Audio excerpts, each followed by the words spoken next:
ГСП онлайн. Городские новости сейчас. Четверг, 17:00. Универсальный спортивный комплекс. Тренировка мини-футбольного клуба «Ухта». Сжатые сроки. Цель – подготовиться к Суперлиге. Клуб смог подтвердить свое участие в середине августа. Футболисты говорят, с 90% вероятностью команду и вовсе могли расформировать. Опасения были. Ушло 3 человека. Но замену им уже нашли. Тренер считает достойную.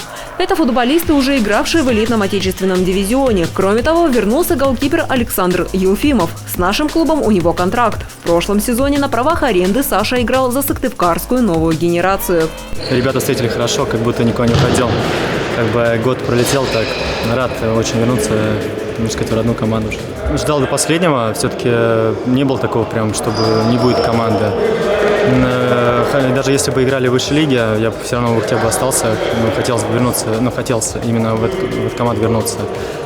Первое занятие с мячами. Цель – войти в игровой тонус, повторить технические аспекты. Упражнения на ближайшие 2 часа, квадрат, контроль мяча, удары по воротам и многое другое. Про усталость не говорят. Позади утренняя тренировка на свежем воздухе. За спиной 2 недели физподготовки. Высокие нагрузки влияют на настроение команды. Но парни знают, дебют в Суперлиге простым не будет. Игра будет жесткая. Не знаю, что из этого получится. По первой игре будет тяжело судить.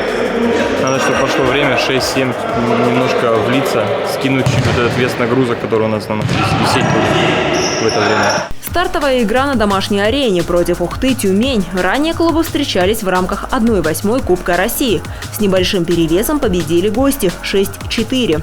Игры пройдут в конце сентября в зачет 5-го тура. Ассоциация мини-футбола пошла навстречу нашей команде. Первые 4 тура перенесли. Кроме того, Ухта вправе пополнять заявочный лист до конца этого месяца.